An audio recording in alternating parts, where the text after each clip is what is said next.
अस्सलाम वालेकुम रहमतुल्लाहि व बरकातुहू। मैंने मोहल्ले के 3-4 लड़के अपनी झूठी मोहब्बत के चक्कर में फंसा रखे थे। इनसे मैं पैसे बिटोरती थी, मगर एक दिन मेरी शादी मेरे कजिन से होने वाली थी। तो शादी वाले दिन मेरे सारे आशिक मेरे घर आ गए और फिर मेरे अबू ने इज्जत बचाने की खातिर मेरी शादी एक पागल आदमी से कर दी। मैं सदमे से बेहोश हो गई और जब मेरी आंख खुली तो मैं एक बंद कमरे में बहुत सारे मेरा नाम आयशा है। मैंने एक गरीब घराने में आंख खोली। मेरा अब्बा शहर के किसी बंगले में माली था और अम्मा सिलाई किया करती। हम 3 बहनें थी और 2 भाई थे। मेरा नंबर दूसरा था। मैं ऐसे घर से थी जहाँ 2 वक्त का खाना भी मुश्किल से मुयस्सर होता। ज्यों ज्यों बड़ी होती गई इस गुर्बत से नफरत भी बढ़ती गई। अक्सर मैं शिकवा करती कि अल्लाह ने मुझे इस गरीब घराने में पैदा क्यों किया। मेरे सब बहन भाई तो इसी जिंदगी से खुश थे, मगर मैं मुतमईन नहीं थी। मेरे ख्वाब बहुत बड़े थे और होते भी क्यों ना। मैं थी ही इतनी खूबसूरत। मेरी दादी कहा करती थी कि तुझे तो किसी महल में होना चाहिए था। कभी कभी मैं खुद सोचती कि ये छोटा सा घर मेरी शान नहीं है। मैं बहन भाइयों में सबसे प्यारी थी, इसलिए सबकी लाडली भी थी। मेरी खूबसूरती के खानदान भर में चर्चे आम थे। खानदान का हर लड़का मुझसे शादी का ख्वाहिशमंद था, मगर मैं तो किसी को एक नजर देखना भी पसंद ना करती। मैं सहेलियों के साथ पढ़ने के बहाने घंटों घर से बाहर रहा करती थी। यूं भी मैं बाकी 2 बहनों की निस्बत नाजुक मजाज भी थी। मैं स्कूल में भी गरीब लड़कियों को मुंह ना लगाती। मेरी दोस्ती भी अमीर घराने की लड़कियों से थी। मैं इनके आगे पीछे फिरती और इनकी तरह उठने बैठने की कोशिश किया करती। घर में किसी भी काम को हाथ ना लगाती, बल्कि सारा का सारा वक्त सजने संवरने में लगा देती। मेरे बरअक्स मेरी 2 बहनें काफी शाकिर थीं। यूं ही वक्त चलता गया। मैं हर वक्त बस यही सोचती रही कि काश मैं भी अमीर होती, मेरे पास भी ढेर सारी दौलत होती। मैं गाड़ियों में सफर करती, मेरे आगे पीछे भी नौकरों की लाइन लगी होती। मैं रोज नया सा नया तरीका सोचती कि कैसे मैं रातों रात अमीर हो जाऊं, ताकि इस डब्बे जैसे घर से छुटकारा हासिल कर सकूं। मगर हर बार मुझे नाकामी का सामना करना पड़ता। फिर मैंने स्कूल के करीब एक दुकान वाले से दोस्ती कर ली। इसका ये फायदा हुआ कि मैं आए दिन इसकी दुकान से फ्री सामान लेने लगी। फिर इसी तरह मैंने स्कूल और मोहल्ले में काफी लड़कों से दोस्तियां बना ली। हर एक से झूठी मोहब्बत के दावे करती। हर रोज मैं स्कूल में छुट्टी करके किसी ना किसी लड़के के साथ घूमती और फिर इनसे नई नई फरमाइशें किया करती। मैं वो सारी चीजें छुपा देती, इसलिए घर में किसी को शक भी नहीं होता। मतलब पूरा करने के बाद मैं इन लड़कों को छोड़ दिया करती। एक बार एक लड़का कुछ ज्यादा ही सीरियस हो गया था, मगर मैंने इसे धमकी दी कि वो मेरा पीछा छोड़ दे वरना गली में शोर मचा दूंगी। सब ठीक ठाक जा रहा था, मगर अब मुझे कोई बड़ा हाथ मारना था। कुछ ऐसा करना था कि मेरी इन 2 टके के गरीब आशिकों से जान छूट जाए। ये इन दिनों की बात है जब मैंने मैट्रिक के इम्तिहान के बाद जिद करके कॉलेज में दाखिला ले लिया। कॉलेज की रंगीन दुनिया ने मेरी ख्वाबों को कुछ और ही बढ़ा दिया था। अब मुझे ऐसा कुछ करना था कि दौलत का अंबार मेरे हाथ लग जाए। मेरी अक्सर सहेलियां भी यूं ही करती थीं। इनकी देखा देखी भी मैं भी सोचने लगी कि किसी अमीर लड़के से दोस्ती करनी चाहिए, और फिर कुदरत ने मुझे एक सुनहरी मौका फराहम भी कर दिया। मैं एक दिन कॉलेज से घर आई तो मुझे मेरी छोटी बहन ने कहा कि हमारे मोहल्ले में एक लड़का किराए पर आया है और काफी खूबसूरत भी है। मगर मैंने इसकी बातों पर ध्यान नहीं दिया कि इस गरीब से मोहल्ले में किसी अमीर ने थोड़ी आना है। शाम को मैं छत पर गई तो मेरी नजर साथ वाले घर की छत पर, जहाँ एक लड़का खड़ा फोन पर किसी से बात कर रहा था। देखने में तो वो एक अमीर घर का चश्मो चिराग लगता था और खूबसूरत भी था। मेरे दिमाग ने काम करना शुरू किया। मैंने सोचा कि अगर मैं इस लड़के से दोस्ती कर लूं तो माल हाथ आ जाएगा। मैं इन्हीं सोचों में गुम थी कि नीचे से अम्मा की आवाज आई। मैं सीढ़ियां उतर गई थी कि मुझे महसूस हुआ कि वो भी मेरी तरफ ही देख रहा था, और फिर ये सिलसिला चल निकला। मैं भी रोज रात को बहाने से छत पर चढ़ जाती और वो लड़का भी छत पर मौजूद होता। वो मुझे देखकर मुस्कुराता और मैं भी मुस्कुराती, लेकिन अभी तक हम दोनों में कोई बाकायदा बात नहीं हुई थी। एक दिन मैंने कॉलेज से छुट्टी कर ली। 10 बजे जब मैं घर से बाहर आई तो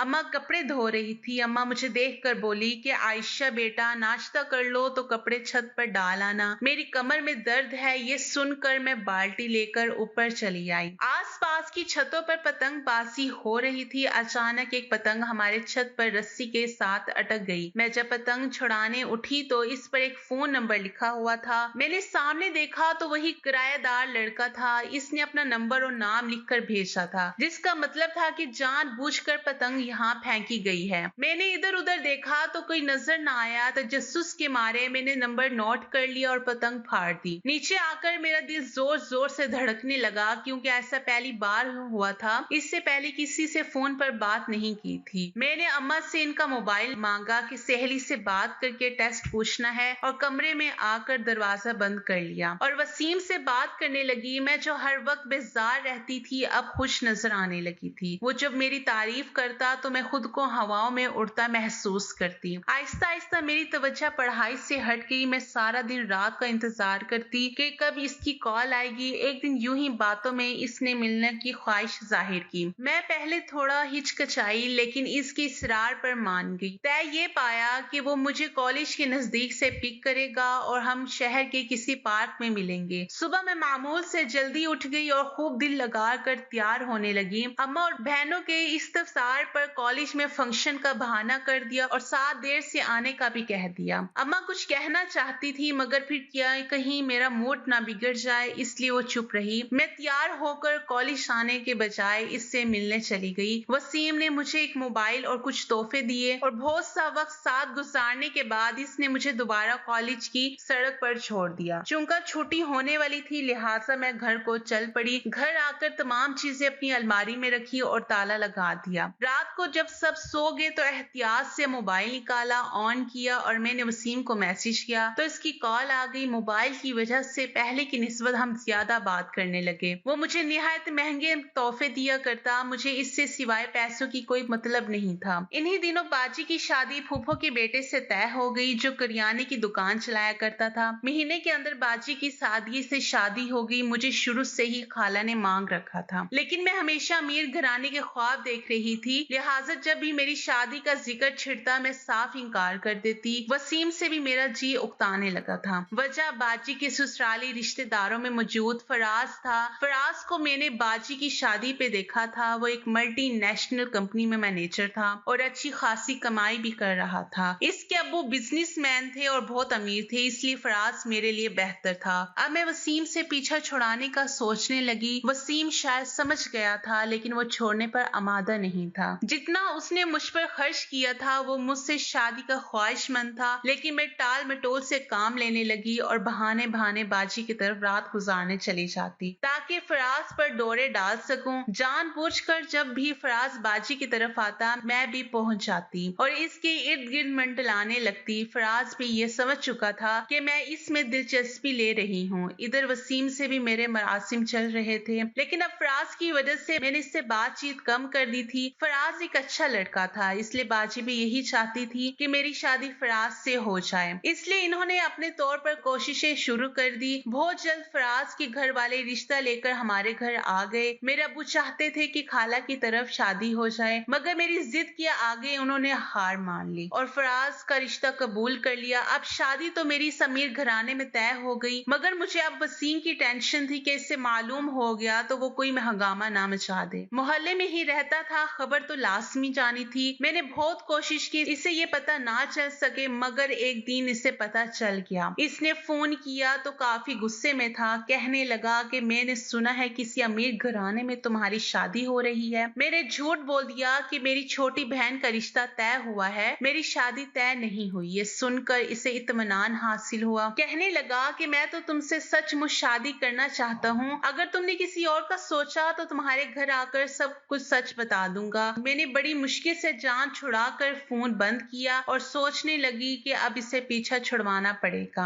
ये ना हो कि किसी दिन घर आकर मेरे पोल खोल दे। यूं मेरी शादी के दिन करीब आते गए मेरे दिल में खौफ भी भरने लगा कि अगर इसे पता चल गया तो क्या होगा। इसकी दी गई धमकी से मुझे खौफ भी महसूस होता। मैंने घर से निकलना बंद कर दिया। एक दिन फराज अपनी बहन के साथ हमारे घर आया ताकि मुझे शॉपिंग पर ले जा सके। मैं बहुत खुशी खुशी इसके साथ गई। वहां हम कपड़े खरीद रहे थे जब वसीम की नजर मुझ पर पड़ी। इसे देखकर मेरे औसान खता हो गए। इससे पहले वो मेरी तरफ आता मैंने जल्दी से फराज को कहा कि दूसरी दुकान पे चलते हैं, शॉपिंग शॉपिंग के दौरान ही इसके फोन आने लगे। मैं बहुत डर गई थी। अगर वो फराज के सामने आ जाता, मेरा सारा बना बनाया खेल बिगड़ जाता। घर आते ही मैंने सोच लिया था कि इसे क्या जवाब देना है। घर जाकर मैंने इससे फोन किया तो मुझसे लड़ने लगा कि मैं इसे धोखा दे रही हूँ। मैंने इससे समझाया और कहा कि फराज की शादी मेरी बहन से हो रही है और मैं अपनी बहन की शादी की शॉपिंग के लिए गई थी, क्योंकि हमारे खानदान में दुल्हन और दूल्हा शादी से पहले नहीं मिलते। इससे एक बार फिर से मैंने मुतमईन कर दिया, लेकिन मैं अंदर से डर गई थी और मैं सोचने लगी थी कि अब इसे पीछा कैसे छुड़वाऊं। घर में आकर किसी को पता चल जाता तो मेरी शामत आ जाती। और मेरी अम्मी अबू गरीब थे लेकिन गुरगैरतमंद थे, वो मुझे जान से मार देते। जैसे जैसे मेरी शादी के दिन नजदीक आते गए वैसे वैसे मेरी परेशानी बढ़ती गई। इसी दौरान मैंने वसीम से फोन पर राब्ता खत्म कर दिया। वो मुझे रोज कॉल करता मगर मैं बात नहीं करती। आखिर मेरी शादी का दिन आन पहुंचा। मुझे टेंशन हो रही थी कि इसकी वजह से मेरी शादी ना टूट जाए, कहीं वो आकर सबको बता ना दे। इसकी धमकी अगर सच साबित हुई ना तो सिर्फ मेरी शादी टूट जाती बल्कि मैं रुस्वा भी हो जाती। आखिर में मैंने एक प्लान सोचा और निकाह से पहले इसको मैसेज किया कि मेरे घर वाले मेरी बहन के साथ मेरी शादी भी कर रहे हैं। वो पढ़कर परेशान हो गया, कहने लगा कि तुम इनकार कर दो।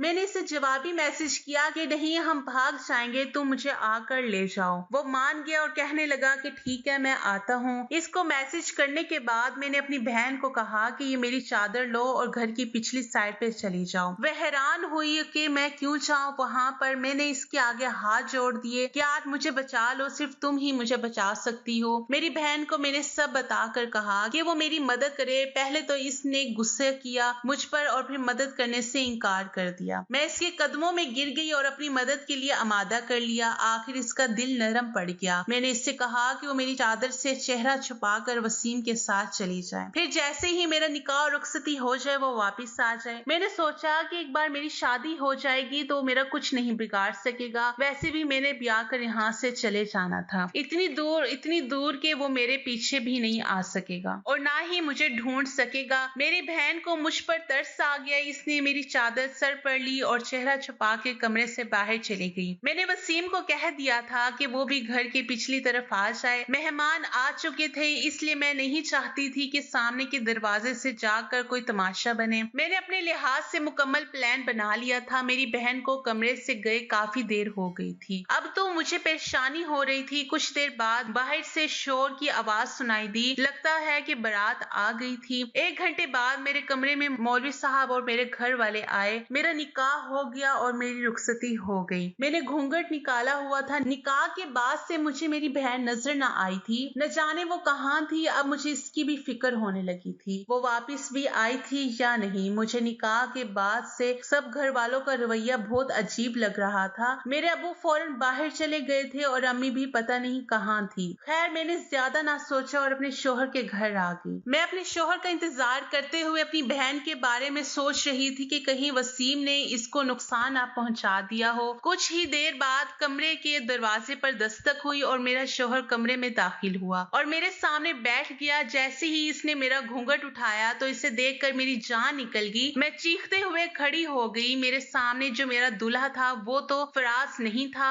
और ना ही वसीम, वो कोई और ही शख्स था। मैं डरते हुए पीछे हटने लगी और चीख कर पूछने लगी कि तुम कौन हो। वो मुझे चीखते हुए देखकर डर गया और कहने लगा कि मैं तुम्हारा दूल्हा हूँ और तुम मेरी दुल्हन हो। तुम आयशा हो ना। इसके बोलने के अंदाज से मुझे शक हुआ कि वो एबनॉर्मल है। मैं किसी तरह मान ही नहीं सकती थी कि मेरी शादी एक जहनी तौर पर खराब शख्स के साथ हो गई है। पर इसे मेरा नाम कैसे मालूम था। मैंने इससे पूछा कि तुम मेरे दूल्हे कैसे हो सकते हो, फराज किधर है। वो चुप हो गया, फिर तालियां बजाते हुए कहने लगा कि दूल्हा भाग गया, तुम गंदी दुल्हन थी, दूल्हा तो भाग गया। मैंने इसे धक्का देकर पीछे किया और कमरे से बाहर आ गई। ये वो घर नहीं था जहाँ फराज रहता था। घर में भी कोई और था। तो क्या ये वाकई में मेरी शादी फराज की बजाय किसी और से हो गई थी। मेरा दिमाग पागल होने वाला था। मैं चकरा कर इधर उधर देखने लगी, कोई भी नजर नहीं आ रहा था। मैंने सारे कमरे देख लिए मगर इतने बड़े घर में वो सिर्फ अकेला ही था। ये बात मुझे हैरत ज़दा कर रही थी। मैंने चिल्लाकर पूछा कि कोई है। मेरे चिल्लाने पर बावर्ची खाने से आमना ना बाहर निकल आई। वो इस घर की मुलाजमा थी। मैंने पूछा कि मैं यहाँ इस घर में कैसे आई हूँ, मेरे कमरे में कौन है। वो मुलाजमा कहने लगी, बीबी जी आप छोटे साहिब की बीवी हैं, अभी ही थोड़ी देर पहले ही तो आपकी इनसे शादी हुई है। मैं खुद आपकी शादी में मौजूद थी। मैं रोने वाली हो गई थी। ये सब क्या हो रहा था मुझे कुछ समझ नहीं आ रही थी। मेरी शादी तो फराज से हो रही थी, तो फिर ये कौन दरमियान में आ गया जिससे मेरा निकाह पढ़वा दिया गया। मैं जितना सोचती उतना ही उलझ जाती। अगर फराज से नहीं हुई थी तो वसीम से हो जाती। ये कौन था जिसको मैंने पहले कभी नहीं देखा। मैंने घर से बाहर जाने की कोशिश की मगर दरवाजे को ताला लगा हुआ था। ऐसा लग रहा था जैसे मुझे किसी ने अगवा कर लिया हो। मुलाजमा कहने लगी, बीबी छोटे साहिब की बड़ी बहन ने कहा था आप यहाँ से कहीं नहीं जा सकती। अचानक मुझे ख्याल आया और अपने घर फोन किया। मेरी अम्मी ने फोन उठाया और मुझे कहा कि तुम हमारे लिए मर गई हो, आज के बाद मुझे फोन ना करना। जितनी बेइज्जती तुमने हमारी करवानी थी करवा दी, अब क्या कसर रह गई है। जो फोन किया है खबरदार आज के बाद तुमने हमसे राब्ता किया। मैं ये सुनकर हक्का बक्का रह गई। अम्मी की बातों से तो ये लग रहा था जैसे इन्हें मेरी असलियत पता चल गई है, मगर मैं हैरान थी कि बाजी कैसे पलट गई। मैंने बहुत होशियारी से सारा प्लान बनाया था। मैंने बारी बारी वसीम और फराज को कॉल मिलाई मगर दोनों ने ही मेरी कॉल काट दी। बड़ी बाजी को फोन किया तो मुझ पर चीखने लगी, तुमने मेरे ससुराल में मेरी नाक कटवा दी है। सब लोग मुझे बातें सुना रहे हैं। उन्होंने भी मुझे सुनाकर फोन बंद कर दिया और अपने सारे ताल्लुक मुझसे तोड़ लिए। अब तो मेरे हवास साथ छोड़ने लगे कि मेरे साथ क्या हो गया है। सबसे बड़ी बात यह हुई थी कि मेरी शादी एक पागल शख्स के साथ हो गई थी। मैं कमरे में गई तो वो आयशा आयशा कहकर खुश होने लगा। मैंने इसे खुद से दूर किया तो इस पागल शख्स ने मुझ पर हमला कर दिया। मैं भागकर दूसरे कमरे में जाकर बंद हो गई। कुछ ही देर बाद मैंने अपनी बहन को फोन करके इससे कसम दी कि सुबह मुझसे मिलने आओ। मैं इसे पूछना चाहती हूँ कि हुआ क्या है।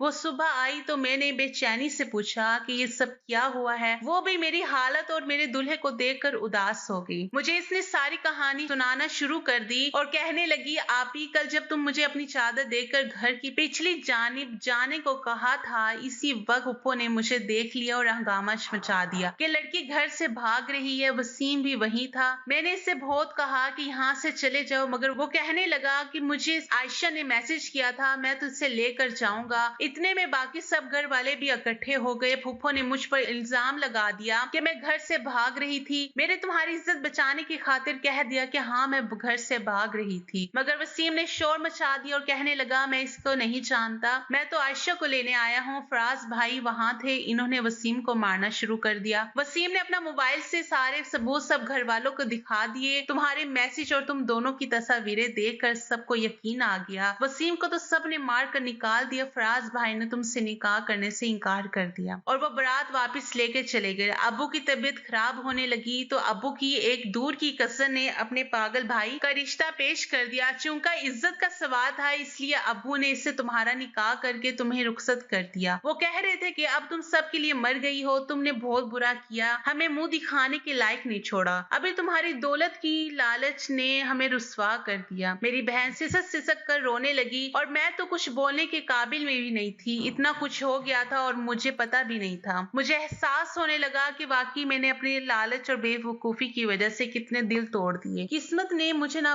फिर वसीम के काबिल छोड़ा और ना ही फराज के। ये मेरे लालच और धोखे की सजा थी कि मेरी शादी एक अब नॉर्मल शख्स से करवा दी गई। वो उम्र में मुझसे 3 साल बड़ा था लेकिन इसका दिमाग बच्चों जैसा था। लेकिन सारे अरसे में जो बात मुझे खटक रही थी वो ये कि मेरा शोहर पागल था, मगर न जाने इससे मेरा नाम कैसे मालूम था। मेरे शोहर की बहन अगली सुबह आई और मुझे देखकर कहने लगी कि पहचाना ये जो आज तुम्हारा शोहर है, ये कौन है भला। मैंने अपने शोहर की तरफ गौर से देखा तो लगा कि जैसे मैंने इसको पहले कहीं देखा है, मगर मुझे याद नहीं आया। तो मेरी नंद कहने लगी, ये मेरा भाई अली है जो आज से 4 साल पहले तुम्हारे पीछे पागलों की तरह फिरा करता था। तुमने इसे अपनी आशी के जाल में फंसा रखा था, फिर जब तुमने इसे धोखा दिया तो इसे बर्दाश्त नहीं हुआ और इसका ये हाल हो गया। और तुम्हें आज भी याद नहीं कि ये कौन है। मुझे याद आ गया, ये तब की बात थी जब मैं मैट्रिक में पढ़ा करती थी। मेरी नंद ने नफरत से कहा कि शुक्र करो मैंने तुम्हारी शादी अपने भाई से करवा दी, वरना पूरे मोहल्ले के लड़कों ने गवाही दी थी कि तुम एक बद किरदार लड़की हो। तुम्हारा बाप मरने वाला हो गया था तो मैंने तरस खाकर अपने भाई की शादी तुमसे करवा दी, इसकी इज्जत भी बचा ली। अब तुम मेरे भाई के साथ ही रहोगी। अगर इसे छोड़ कर गई तो मैं तुम्हें मुंह दिखाने के लायक नहीं छोड़ूंगी। इसे इस हाल में भी तुमने ही पहुंचाया था, अब इसे ठीक भी तुम ही ही करोगी। मैं रोने लगी। मेरी तकदीर में यूं जलील होना लिखा था। मुझे दुख भी हुआ कि मेरी वजह से एक जवान लड़का पागल हो गया था। मैंने अली को अपनी किस्मत समझ के कबूल कर लिया और आइंदा के लिए तौबा कर ली। अब मुझे अच्छी लड़की बनकर रहना है। मुझे अच्छा घर और दौलत तो मिल गई थी, मगर जिल्लत के साथ मिली थी, इज्जत गवा कर मिली थी।